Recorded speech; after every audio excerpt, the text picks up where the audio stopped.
Asked us to give a big warm welcome to our last tutorialist because I've got him right when jet lag's hitting the hardest. Yeah. Of the schedule. So all the way from the University of Bath. I think at some point Manus said, give a talk on something cool, and then gave a title to it of this genetic systems and internal conflicts. And I've kind of expanded that to something broader yet more specific, this idea of how social interactions shape the genotype-phenotype relationship and then lead to internal conflicts. So I'll give you a brief overview, which is I'm going to start off with this quantitative genetic view of kind of linking genotype to phenotype and then phenotype to fitness. And that's largely kind of a continuation of the things that we heard about earlier today, but then specifically talk about pleiotropy as this kind of concept that links different ideas together. And then think about the specific pleiotropic effect of social effects and think about how then relatedness plays a role in linking genotype to phenotype. And then finally, using that framework to get around to talking about social interactions as a source of internal conflict, illustrated by genomic imprinting and the green beard effect. And I'll allude to a lot of the mathematical things from earlier, but I won't go through it in detail because you've heard, so I'm sort of applying those. I keep getting stuck saying maths from being in England for 2.5 decades, but I'm going to try to not mix the two. So if we think about the kind of quantitative genetic view, we can measure the phenotypes of individuals, and we say, well, we have these genotypic values where we have our 3 genotypes for the 3 different, for these 2 alleles, and we can say, well, how many copies of the A1 allele do we have? We have 2, 1, and 0, and we can measure the effect of this locus. Oh, I was going to say, so let's assume additivity. We're going to ignore dominance. It doesn't really change anything in what I'll talk about. It just makes things slightly more complicated. The reaction of this is very slow. And we can regress phenotype on genotype, which is effectively what like a GWAS does, right? So if someone's doing a GWAS, they're doing this for each locus in the genome, and they're regressing genotype on phenotype. And that regression gives you the average effect of an allele at that locus, right? So all the way back to this idea from Fisher that you could measure the effect of this locus by this regression.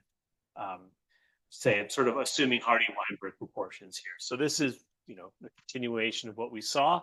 We can then measure selection for this locus. So we could regress phenotype on fitness on phenotype, and we would get the selection gradient, right? This linear relationship between a change in phenotype gives us a change in genotype. So those are things we saw earlier. So again, I won't spend a lot of time on that. And we could take out the middleman here. We could regress fitness on genotype. And if we did that, we would get this composite measure, right? We would get that the regression of relative fitness onto the genotype gives us a overall aggregate measure that would be the average effect of an allele substitution, which is A, and then the selection gradient, the relationship between genotype and phenotype, as one composite thing. So I'll kind of mix those together by just thinking about genotype to fitness as having these 2 components that relate genotype to phenotype and then phenotype to fitness. Okay, so that's like quantitative genetics in a minute and a half, perhaps. And then if we think about, okay, let's go back to the price equation from Maria talked about, we'll get the same results. We can then ask, well, how do we use this framework to say predict the change in the frequency of an allele at this locus? And we can use the price equation and we would get something that has this aggregate effect, right? So the allelic variance here times the aggregate effect of the genotype-phenotype relationship and the phenotype-fitness relationship. And of course, if we want to project that onto phenotypic evolution, we then take the genotype-phenotype relationship in this regression of genotype on phenotype on genotype, and we get the Breeder's equation here, the additive genetic variance times the selection gradient. Okay, so that's really just to set up this next point, which is like what happens when there's pleiotropy. I'm bringing in pleiotropy because the point is what happens when we have sort of selection with multiple objectives. We have different things that this gene does, and we're trying to understand how does it affect the evolution at this gene. And so here I've got this, I've now labeled my traits X and Y, and we can think, well, trait X is what we just saw, that each A1 allele makes the trait X larger. But for trait Y, each A1 allele makes that trait smaller. So we could think, well, this locus has a vector of effect in this bivariate space, and we can project that here as this line. The laser is not bright at all, is it? And so we would get these two measures, the effect of this locus on trait X, the average effect on trait X, and then the average effect on trait Y. Yeah, I can point with this. That's not really helping particularly either, is it? I won't use that. And so then if we want to think, well, how does selection act on this, right? So we have this genotype-phenotype relationship for trait X and for trait Y. We can then say, well, how does selection act on these two traits? Well, we can measure that as a selection gradient, or in this case, a gradient vector. So if we have this flat, this surface that's additive, so fitness goes up with both trait X and trait Y. The selection gradient on here is this line pointing the steepest uphill direction on this surface, and you would do multiple regression. You'd estimate the relationship between trait X in fitness and trait Y in fitness, and you'd get these two selection gradients, right? And so if we put those together for multivariate evolution, we say, well, what happens at this locus when we have it affects two traits and both traits are under selection? Well, we're essentially just averaging these two relationships, right? What I'm going to call here pleiotropic averaging. So you can see, it's really frustrating not to be able to point very accurately. If I come much closer, I think the projectors, these massive projectors are so bright, override this. Right, so we see that when we go across this surface, once we take this selection surface and we take the gradient of effect of this locus, that actually the A1 allele is favored, because on average, it moves individuals, every A1 allele moves us up this surface, right? So once we take this genotype-phenotype vector and we take this vector of effect on the phenotype fitness, and really all we're doing is we're getting this weighted average. We're getting the effect of the locus on a trait weighted by its relationship to fitness, and we're getting that also for this other, for trait Y. And in this case, when you add those two together, you get something positive, and you therefore get a prediction that you would have a positive response to selection. So now what if we think that one of those pleiotropic effects of this locus is a social effect? So it affects maybe the individual's phenotype, but it also affects the phenotype of someone else, other individuals in that population. And so we'll say, well, it has a direct effect on its carrier, and it has an indirect or a social effect on other individuals. So these are these two pleiotropic properties. So instead of them being on two traits in the individual, we still have the same kind of situation, but it's a trait on the focal individual and on other individuals. And so you can think of this as kind of a neighbor-modulated fitness perspective, where individuals are creating the social environments for other individuals. And so if we think about that relationship, we have this pleiotropy where this locus, or the genotype in this individual is affecting its phenotype. It's creating a social environment for other individuals, and it's affecting their phenotype through that mapping. So it's pleiotropic, but the pleiotropy is through these two. And if you think, well, this is basically what we saw for like a model of altruism with Hamilton's rule. We see, oh, well, the genotype of an individual creates something you might call helping, and it maps onto fitness as a cost. And then this individual receives help that perhaps, improves their growth. So that maps onto fitness as a benefit, say, through survivorship. And so this pleiotropic effect of this locus is through these two pathways. And so we could call that, just for convenience, something like social pleiotropy, where that locus has pleiotropic effects, but across individuals instead of on traits within an individual. And so what are the consequences of that, right? So it feels like, oh, that's like a regular pleiotropy. It's affecting these multiple traits. But if we had a situation where individuals interact with non-relatives, right, that's not really any different from any other kind of environmental source of variation. Right, so if we think here, well, here's our partners, and I've reversed the causality because the way I want to look at the genotype-phenotype relationship. So here's the genotype in these individuals we're going to just for convenience call partners. And here's the genotype of our focal individuals. And the focal individual's genotype is caused by the partner, right? So that could be, say, we might only be looking right now as the benefit part of that altruism, that these individuals are benefiting from it. And we say, well, what's the genotype-phenotype relationship? Well, without relatedness, the expected phenotype for all these different genotypes is the same. Right? One way to think about this is, well, if my social effect is that individuals run around and they just keep hitting other individuals, they'll affect their phenotype. They randomly go out and they just bash each other up, and that reduces their fitness, but it doesn't have any consequence in terms of the genotype-phenotype relationship because it's at random. And so it's an environmental source of variation. It's like a random noise, just like any other source of environmental variation. So even though that's a genetically based source, it's a pleiotropic effect of this locus. Maybe it affects the size of the individuals, and big individuals tend to go out and hit each other or hit anyone in the population. So then if we did this, looked at the genotype-phenotype relationship, we'd say, yes, the genotype of these partner, these actors, and the phenotype of their targets, they're correlated. We see that this regression gives us the average indirect effect of this locus. But then if we say, what's the individual genotype-phenotype relationship, right? Because selection acts on individuals and it changes frequency of their alleles. Do that. We see, well, that's zero because there's no genotype-phenotype relationship at the individual level, this sort of realized relationship that comes out of this.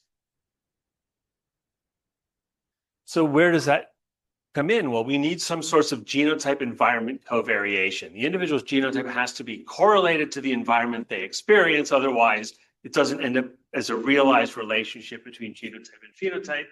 And that's what relatedness does, right? And we heard earlier you could measure relatedness as a regression. It's also, in this case, the way it's set up, equal to the correlation in the genotype of interacting individuals that links the genotype of say, in this case, our actor.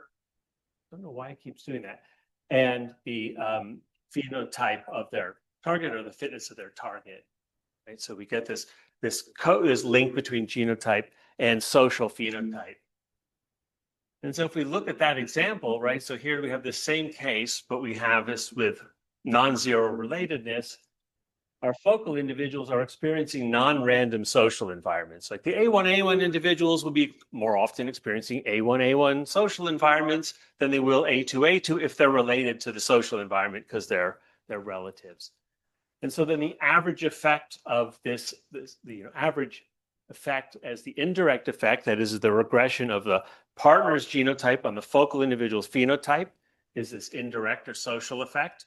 But now we have a realized genotype-phenotype relationship. Individuals experience non-random environments, and so the individual's genotype is correlated to its phenotype.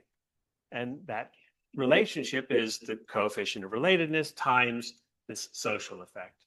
So you can think about like relatedness has converted this pleiotropic social effect into something that looks like a direct property of the genotype. And so when I think about these neighbor modulated effects, I think about very much as just this individual averaging thing. Well, on average, individuals will experience a non-random social environment, and that will mean that their genotype and their phenotype are correlated at the individual level. So you don't need to really think about that accounting as I need to swap some of the fitness of individuals because the individual's genotype is correlated to their own phenotype, their own fitness at an individual level because of relatedness here. Oops. That work? And so in this case, you can sort of view inclusive fitness, right, as simply that average weighting. It's like I don't have to measure inclusive fitness by counting up how individuals affect each other. I just have to count up how an individual's genotype correlates to their own phenotype. And it's caused by them experiencing non-random social environments, creates that genotype-phenotype relationship, creates that inclusive fitness relationship, right? So on average, those alleles in individuals are correlated to their genotypes because they've affected their own and other individuals have affected them in a non-random way. Like in this case, if I think, well, that locus also has a direct effect. So I could say, well, the direct effect of that locus is genotypic value, that it has this sort of effect of the locus on its own phenotype or fitness, and it has this realized social effect. And so you can see that like the total effect, the total pleiotropic effect, the relationship between that individual's genotype and its phenotype reflects both how it would affect itself and how others affected it in a non-random way. What's interesting is you don't necessarily need relatedness to create that realized social effect, that relationship between the individual genotype and their own phenotype, when the pleiotropic effect is how the genotype affects other individuals. Because if you have some sort of reciprocal effect, the genotype of this individual affects its phenotype, that affects the social environment of others, and by affecting their phenotype, they affect the focal individual's social environment. You get this ring, right, where you get this feedback. An individual modifies its social environment, but the social environment modifies the phenotype of the other individuals that then provide a social environment for them. And so you have these kind of two pathways here, right? You have this correlated genotype environment covariance because individuals modify their social environment, and the modified social environment feeds back on them because, of course, the social environment affects the phenotype of other individuals who reciprocally affect the phenotype of the focal individuals. And so kind of individuals are modifying their own social environment. You can think like if an individual is in some dominance relationship and they intimidate the other individual, and the other individual responds in a way in which they no longer respond aggressively, then they've changed the social environment that they're going to experience by making it less aggressive. They've reduced the aggression that they experience. And so you can think of these as like these two pathways that link genotype to social phenotype, right? Either you have correlated genotypes because there's relatedness, or this individual, its genotype is correlated to the social phenotype that's then correlated to its own genotype through this reciprocal social effect. So that's important because a lot of the phenomena that we see are either a consequence of the fact that individuals interact with relatives, or they modify the social environment that they experience that creates that association. This keeps going forward when I don't want it to. Okay, so if we think about, well, how does this end up generating internal conflicts? Like, does this, right? Sounds like individuals could be in conflict with each other. I talked about individuals maybe intimidating each other and being in fights and whatnot.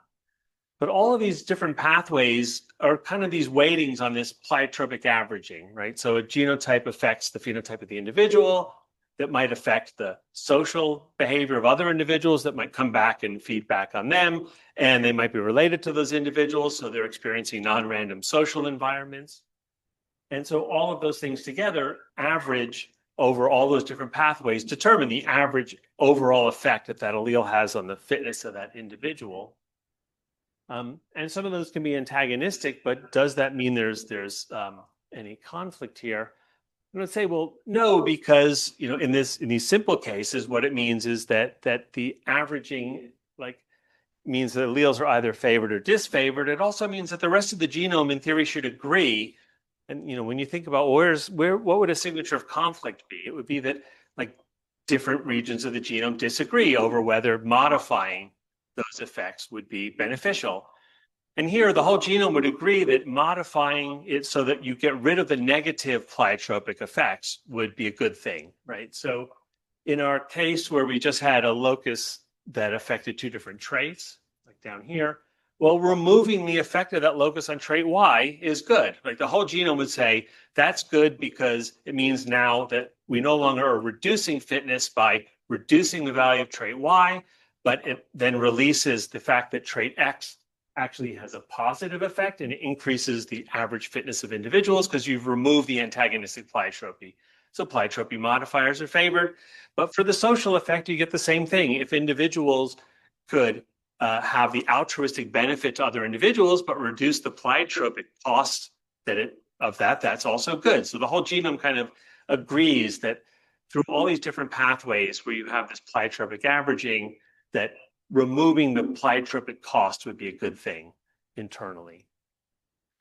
So where does conflict come from? And I think most of the good examples that I could come up with are cases where you have some kind of resource allocation problem. You have kind of a zero-sum thing where you can't really reduce the pleiotropic cost because, so maybe in the altruism case, right, there maybe that comes from a case where you have limited resources and you can't get the benefit without paying the cost. Maybe there's no way to get rid of that, and that's going to end up possibly generating some sort of conflict. And so we'll think about this from a case where we know lots of models have looked at conflict, which is over maternal investment. So here we have an example where investment into, say, this first offspring or focal offspring, maybe they're the firstborn, mothers that invest some level of resources in them are not available to be invested in the second-born or other offspring. And so therefore, the higher the fitness of the first individual, the lower the fitness of their siblings. Like there's just this zero-sum game where you can't optimize the fitness of both, but you can't maximize the fitness of both simultaneously because of this investment trade-off. And so, that's been the basis for, say, like the evolution of maternal traits when you have maternal investment problems where you think, well, okay, let's say that there's diminishing returns of the benefits, so they saturate at some point. And then you have some cost to the mother in terms of like resources invested now are not available to be invested into other offspring. And so you then say, well, let's say sacrifice the fecundity to invest in the survival of the current offspring, and you can get some optimization of that. And from the view of, say, we're just considering selection on genes expressed in mothers, the selection would optimize that trade-off to maximize the total fitness of the mother, right? So all the genes in the mother would agree, this is the solution, we should optimize our total fitness, something like egg size, egg number. And so it's important to think, like right now we're looking from the perspective of genes expressed in mothers.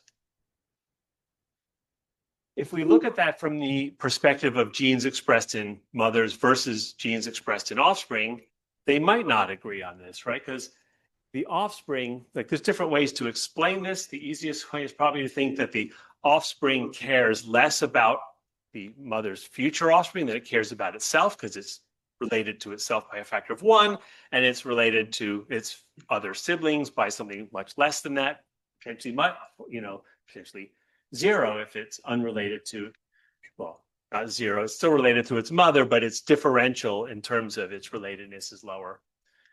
I won't go through that because that's sort of classic maternal offspring conflict theory, but it comes out to say that typically genes expressed in the mother are under selection to maximize their fitness by investing less in each offspring, therefore a more even distribution, and in the offspring because they count their own fitness more than they count the fitness of their siblings, you end up with a higher investment optimum. And again, the important thing here is that that's genes expressed in mothers, therefore would experience selection that would drive expression or drive like the evolution of those genes to do this level of investment. But if the genes expressed in the offspring, that's the context of selection, selection would optimize this level of investment. So you can think, well, there's one case where you have these, because of the context in which expression is occurring, there's conflict because these different contexts lead to different outcomes. And so that's the basis, and I won't go through maternal offspring conflict theory, but that's been, examined to sort of understand that problem. And that's not the kind of conflict I want to talk about. I want to switch this to start thinking about, well, what if the conflict, we'll think just between offspring? And so from the kind of perspective of genes all expressed in the same context, right? So there it was sort of in mothers versus in their offspring, and you get this differential outcome. But if all these genes are expressed in the offspring, and we're looking at our, say, focal individual, and for this example, we'll think, well, yes, we have this maternal resource pool, but what matters is the offspring have some behavior that we can call demand, right? So the individual changes the amount of resources they get from their mother. So some of the locus of control is with the offspring. Of course, some of it's with the mother, but we're considering those ones here that might be about demand. So if this individual has high demand, so here's our total maternal resource pool. So they get lots of the resources, they leave less of them. They leave a small amount for their siblings, so the SIB social effect. And so these will be antagonistic, right? The more that this individual gets, the less that are left over. So we can think about this as firstborn versus what's left over for just a convenient kind of way without having to resolve if both of them are competing at the same time. And so from that really cartoony, like firstborn versus secondborn, we can get a really simple relationship in terms of the benefit curve, right? So for the firstborn, we get the same thing we saw before, that the more this diminishing returns, that it always goes up, but it starts to saturate. And for the second-born, well, we're plotting their fitness against how much is invested into the firstborn. They have the opposite. The more invested in the firstborn, the less that's available to them. And so their fitness goes down with the amount invested in the firstborn. So if we think about a mutation that affects demand, right, it will have antagonistic effects on the fitness of the firstborn and the secondborn. So here, this mutation increases demand, and so it increases demand. And when it's expressed in the firstborn, they take more resources, so their fitness goes up. So there's this direct effect on their own fitness that improves their fitness, but then that then has a negative effect on their siblings. So this negative social effect, because they've taken those resources and less. Again, this is a mutation at an offspring expressed gene affecting demand. So they're demanding more, therefore they're leaving less for their siblings. So if you think, well, what are the consequences of this? Well, it depends on how relatedness, how much does, when we do this averaging across, that gene has some probability of, relatedness gives the increased probability that the second-born will share the same genotype as the firstborn. That the higher that probability is, the more that the averaging of the allele being, contained in the first and the second-born means that the second-born cares more about, the first-born cares more about the second-born as relatedness goes up. So if relatedness is 0, it won't be 0, right? Because they're related through their maternal copy. But let's just say if it was 0, then the firstborn would say, I don't care about anyone else. I should just take all the resources because there's just always a monotonic relationship. And then as relatedness goes up, that optimum goes down. And so then if we have some mutation that occurs and we go back and we evaluate, like, is that mutation favored? Well, it depends on the breeding system and the kind of family structure, what's relatedness. So say this dark line in both of these, that's the current resident strategy. And the mutation changes. Investment by these offspring's demand changes, they get more investment. So if relatedness is low, the individual has low relatedness to these future ones, well, that mutation would have a positive effect on their inclusive fitness when I averaged the effect that it has on them. And then I say, well, okay, if they're the second-born, they're going to have some probability of having experienced the social environment provided by the firstborn. That will have an increase that will lead to an increase in inclusive fitness. Whereas if we start in a system in which relatedness is much higher, this would be deleterious for inclusive fitness. So why am I talking about that? Well, I'll finish that bit by saying, yeah, you can take this out to just ask, like, if I have modifiers of demand, I could ask, well, does selection favor things that increase or decrease demand? And it comes down to depending on the relatedness in the system. And so you're not seeing anything that I would say is like conflict here. This is simply saying that this is setting up this idea that the degree to which a mutation modifying demand depends on the relatedness. Well, I set that up because what's important to keep in mind is, like, relatedness is a composite parameter. Like, these individuals in this family, although we might say their relatedness within the litter on average is, say, 0.32 or something, that's a mixture of the fact that if it's a litter that are all born from the same mothers, they have the same relatedness through their maternally inherited allele, right? They all will have shared maternally inherited alleles. And so we can measure relatedness through these 4 genetic identity coefficients, where the coefficient of relatedness is the average of these. So if we were ignoring, like, which alleles are shared, we would just say R, and most of these models have R in them. But within these families, if we're ignoring kind of more complex, say, inbred or parents being related through different pathways, then individuals within that litter are either related through they're definitely related through their maternally inherited allele, and they may be related through their paternally inherited allele if we're talking about something with like multiple paternity. And so we have our relatedness here, where this is the relatedness of individuals through their maternally inherited allele, the relatedness of 2 individuals, one it's maternally inherited allele to the other's paternally inherited allele, and vice versa, right? And relatedness to the paternally inherited alleles. And again, we know in most families, and we're talking multiple paternity, that the relatedness to the maternally inherited allele would be higher than the relatedness through the paternally inherited allele. So if we went back to that same example and we use the same logic to say, well, what level of investment maximizes inclusive fitness when we average, the degree to which that the fitness effect on that allele when it's in the firstborns and the probability that it experiences a certain level of investment when it's in the secondborn. And we find that for the maternally inherited allele, let's say that RMM, this relatedness to the maternally inherited allele is a half. Well, it's optimal, its inclusive fitness optimum is at a lower level of investment than will maternally inherited allele, right? And so now you have within an individual, its two genomic haplotypes, its two haploid complements do not agree over the optimal level of maternal investment to maximize their inclusive fitness.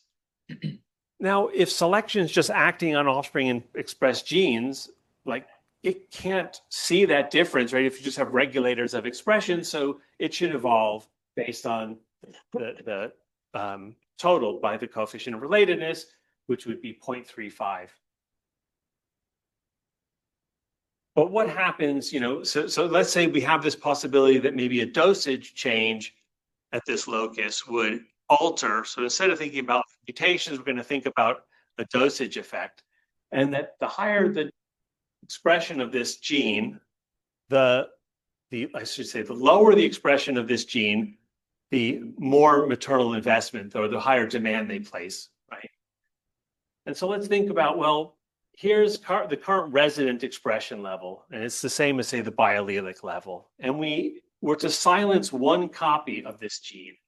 Well, currently, that biallelic expression level is at the level of maternal investment preferred, that optimizes fitness from inclusive fitness from the perspective of the maternally inherited allele. But if we were to silence a copy, it would shift us towards the level of investment that maximizes or optimizes fitness for the paternally inherited allele. So again, the two alleles disagree over this, like what level of expression would they want, but again, if expression is regulated as just a property of the genome, this conflict can't play out because you need to have regulation of selection at the locus of, you have to be able to select at that locus, right? I said, well, when you have the gene expressed in mothers, then selection in that context leads to expression or alleles evolving that maximize fitness from inclusive fitness from the perspective of mothers.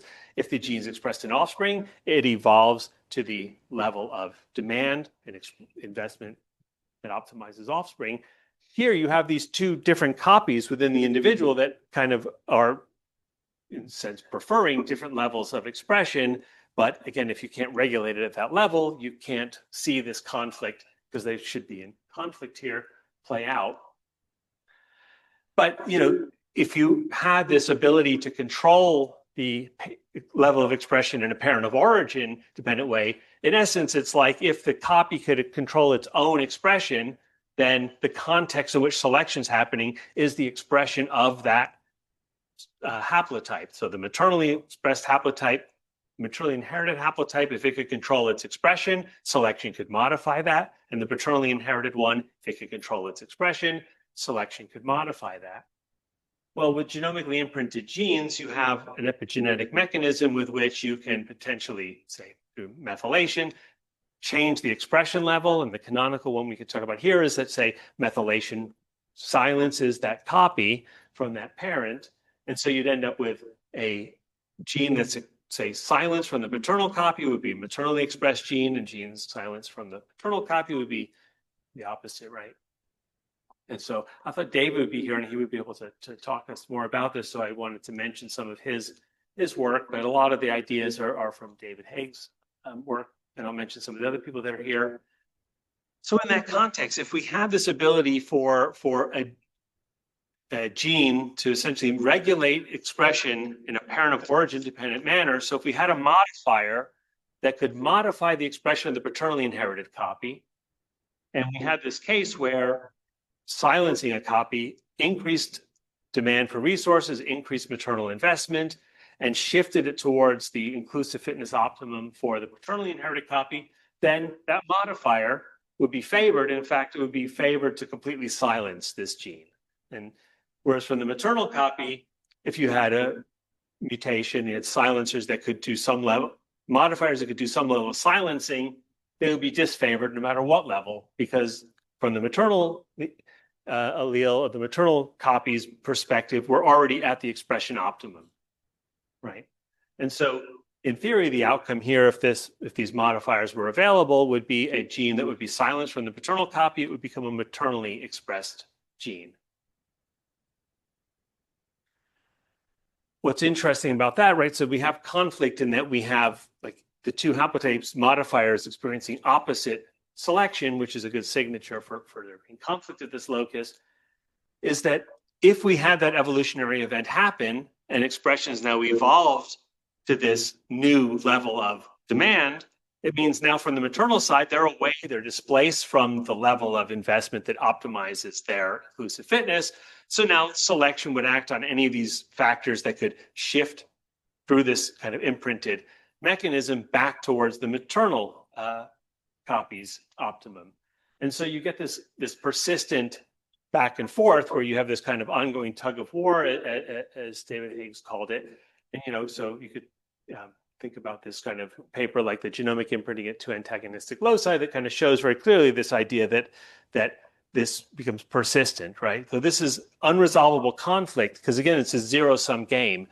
Once selection moves the level of investment towards one optimum, the other one's displaced from its optimum. So then selection is now acting on anything that shifts it back the other way. And so what you see is that like this is, there's not a huge number of genes like this, but lots of the genes that are imprinted are involved in the kinds of traits you'd expect, right? A lot of them are involved in parental care, especially nutrient provisioning, like demand and things like that. A lot of the ones involved in behavior are potentially involved in behavior through their link to parental behavior, or through things like interactions, like social interactions and other types of traits like that. And that back and forth, that sort of reciprocal evolution of displaced optimum and then this kind of selection back towards, say, the maternal optimum, back towards the paternal optimum, potentially explains things like that you have lots of these RNA-mediated effects where you have these small RNAs that kind of regulate genes by pushing them down, pushing them up, silencing each other. That potentially is that outcome of this back and forth conflict. And you have that within these clusters. You have some of them that go between different clusters of imprinted genes. And so I think, those cases of different types of, say, conflict over maternal investment, one of the take-home messages to me is that like the gene expression context matters when you're talking about conflict, is that genes only experience selection if they're in the context in which they're being expressed.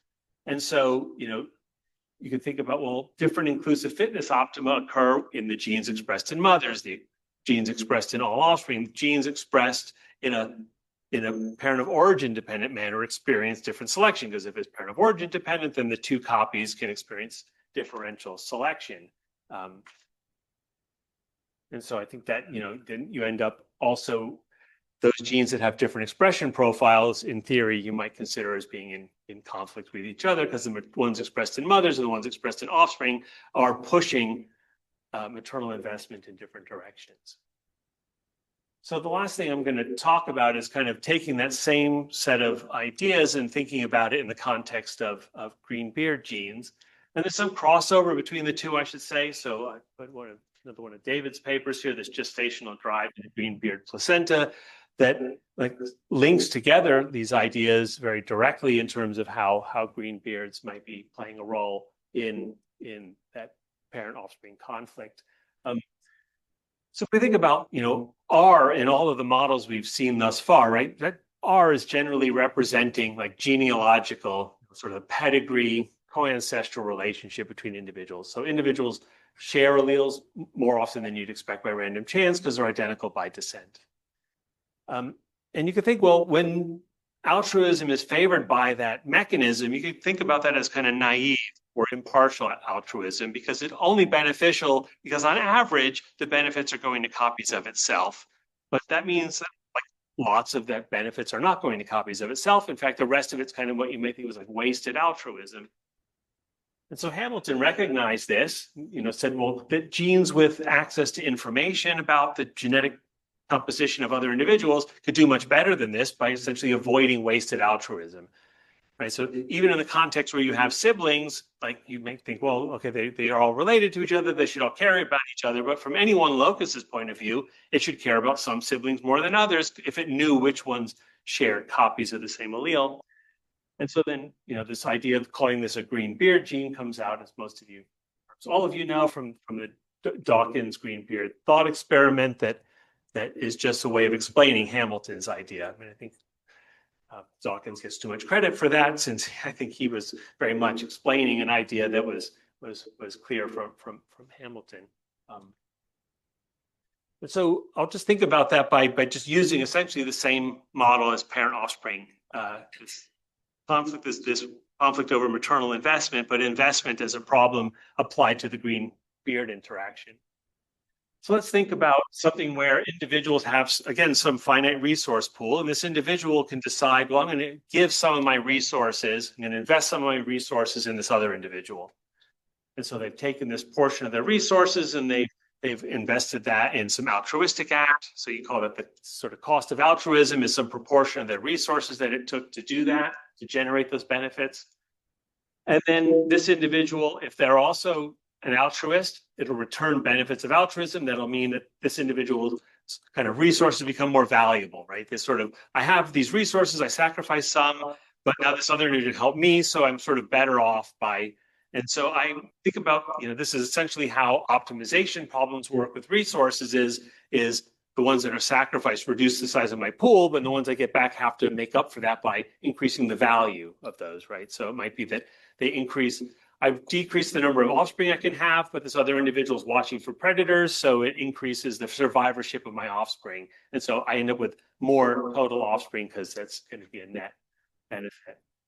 And if we ask for this model, right, these individuals are just related by pedigree relatedness. What level of investment cost could you sustain that would still mean that altruism's favored? And I can solve that. I can say, well, there's this level at which if individuals invest this much or less into altruism, altruism's favored. If altruism costs more than that, it means more of their resources have to be invested to do this altruistic act, then it would not be favored. So it's basically like a way of viewing Hamilton's rule, but I've done it here and rewritten it in terms of just the amount of resources it costs to be an altruist. Okay. And if you think, well, if a green beard can essentially, like when this green bearded individual invests some resources in altruism, it's guaranteed to get back the benefit because it's only done it because the other individual is a green beard, and therefore it knows it's going to get it back, and therefore costs and benefits always come together. It's not probabilistic anymore. So this individual can sustain altruism even when it costs more resources to do it because it's not losing, it doesn't have wasted altruism. And so the green beard is just can invade over much more parameter space because it's not having this problem of wasted altruism when it's investing these resources. And so you can see, well, the green beard and the rest of the genome that's just has some pedigree relationship, they disagree over what the inclusive fitness benefit of making this investment in altruism. So on the left, if you have, relatedness of 0, well, individuals are interacting at random. So individuals are paying this cost and they're not getting back the benefits from other individuals at a higher than average rate.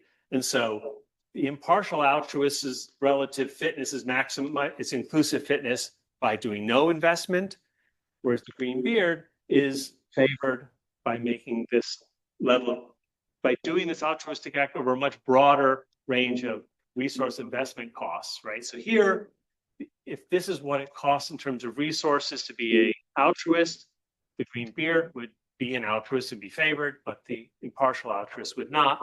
But if individuals are related to each other, so you have a population with a relatedness of a half, Well, the impartial altruists, the ones that are just altruism's favored because of this pedigree relatedness, well, that would be favored over some range of levels of investment that it cost.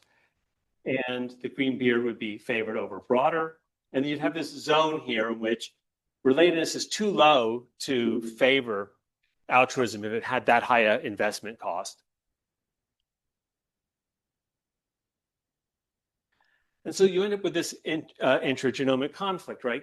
So you could say, well, you potentially have intragenomic conflict, and asking that is similar to what's been asked, as you can see our friends that are here at the meeting with Andy and Stu and Jay Bernatsky did this and asked this question: are greenbeards intragenomic outlaws? Which is basically like saying, do they generate conflict?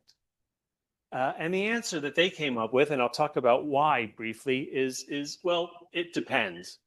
And the thing it depends on partly is whether or not you can separate the components of the green beard. Can you have the signal without the altruism, or the altruism without the signal? Or are they inseparable, so that a green beard is a behavior and a response it is as Dawkins would have defined it? But also are interactions between genealogical kin. And so if you have inseparable green beards, right, you have the fact where if you have the signal, you do the behavior if the other one has the signal, right? So a green bearded individual, when it sees a green bearded individual, will always be altruistic. Well, then a modifier that knocks out the green beard in this case cannot invade, right? Even if relatedness otherwise is zero. So you'd think, well, from the rest of the genome's perspective, their inclusive fitness would be maximized at zero investment. So why can you not knock out the green beard? And it's because the green beard it's that point I made earlier where if this reciprocal thing creates this correlation, you sort of modify your social environment. Having the green beard signal means my social environment contains altruism when I see another green beard. And so because of that, the rest of the genome agrees, well, if we express this green beard tag and we're an altruist, we're going to get back altruism, because if the other individual has the signal, they have to be an altruist because the two can't be separated. And the green beard invaded because that has to be beneficial. The green beard has to elicit more of a beneficial response than it costs to do it, or else it wouldn't have invaded. So a modifier that knocked that out would just hurt the individual's fitness because they're just giving up that altruistic benefit. You could say, well, anytime the individual pays the cost, they induce the benefit. And so it creates this genotype environment covariance. If you have a separable green beard where you can, say, suppress, and in particular, if you could suppress the altruism, right, then the question depends on relatedness. And so a modifier that retains the green beard signal but knocks out the altruistic response create a kind of cheater, what you might call like a false beard cheater. Have the signal, they don't do the altruism. Well, in that system, it also means the green beard becomes an impartial altruist because they help everyone, even if those other individuals aren't actually altruists. And so then your comparison becomes very much like, well, is altruism sustained by kin selection in that system? And so a modifier would, so here's our case here where we said, well, altruism could be sustained up to some level of resource investment just by relatedness when R is a half. And it could be sustained over a broader range if they got rid of the wasted altruism and they were green beards. Well, in this case, a modifier could not invade if the level of resource cost is below this level that could be sustained by just kin selection. So what you see is that the altruist, well, the inclusive fitness maximization for the impartial altruist and the green beard both are say we should be investing if the investment cost is below this level here. And if it's above that level, then there's a region in which the green beard would say we should invest because we should look after other green beards. And if they could modify it so that the green beard became reliable, they would do it because it would increase their inclusive fitness. Whereas in that range, a mutation that knocked out the green beard effect of the altruism would be able to invade. And so we see that this intergenomic conflict occurs here when they disagree over relatedness, but you can separate the green beard signal. So if we take those two together and we say, well, where do we get internal conflicts with these social interactions? You need this disagreement over inclusive fitness for different genomic elements, right? A green beard, like the components of a green beard locus, the maternally versus the paternally inherited alleles, a gene expressed in mothers versus a gene expressed in their offspring, where the expression context matters. And I said like conflict over resources are probably a particularly important source of these kind of conflicts because they're not resolvable by simple like getting rid of these pleiotropic constraints, right? They're going to continue to have the fact that there's going to be a zero-sum game. And I think that explains why resource-based conflicts, like why imprinting are largely related to the resource-based conflicts, continue because they can't be resolved. Right? So you think, well, this pleiotropic averaging means that, well, once you consider all these different pathways, modifiers might agree on what's best for the genome, but when these different elements disagree, if you can't resolve that pleiotropy by some kind of breaking of that link, then they're going to be recurrent. On that note, I'll end there and take questions.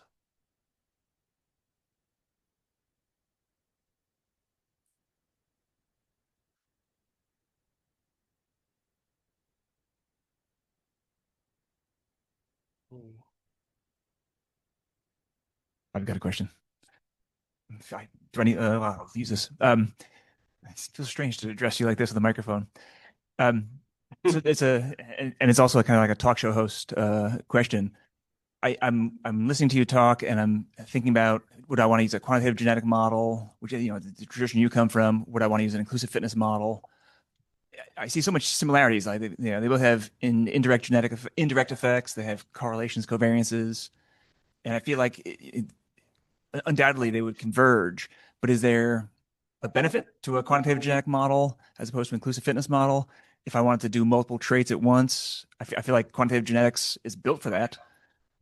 Yeah, I mean, I think the thing that I find useful about that, I think of this quantitative genetic view is like there's no fitness accounting in terms of inclusive fitness. I'm not kind of having to think about this idea of whose fitness is whose. I'm saying that I measure the fitness of this allele, and I just average it over all the different types of interactions. So it experiences different social environments at some frequency. And so I'm just kind of saying, well, what is the average context it experiences? How does it affect itself? And so it makes this accounting, pretty straightforward. In the question we were thinking about earlier of, how do I split up the kind of cost and the benefit? And do I take some of the benefit from one individual? Here, I haven't considered that at all. I've just said, well, what's the fitness of an individual? Well, how often do they experience all these different social environments? I just average over this frequency distribution of environments that they experience provided by others, and that's determined by relatedness. And I say, what's their fitness in the end? So I think that is making it, at least for me, much easier accounting because so I said inclusive fitness, but the inclusive fitness there is just the expected fitness of an individual with a particular allele, right? I'm not really counting it as inclusive fitness in a way in which I have to actually worry about effects on other individuals. I just say, what is the fitness of an individual with this modifier allele? I just count it across all the different contexts. I say, well, that's their fitness. It's their inclusive fitness, but I could just call it like their realized fitness in a sense of that allele or that mutation. Yes, too. Isn't that neighbor modulated fitness? Yeah. No, that's what I said at the beginning. It was essentially a neighbor modulated view where I find that accounting. I mean, often it's easier to explain to people not through neighbor modulated, but I certainly find kind of accounting and doing a model much easier to do it that way, because then I'm just thinking about how am I modeling this distribution of interaction? What's the probability that individuals interact with each other? And I just have to count it up.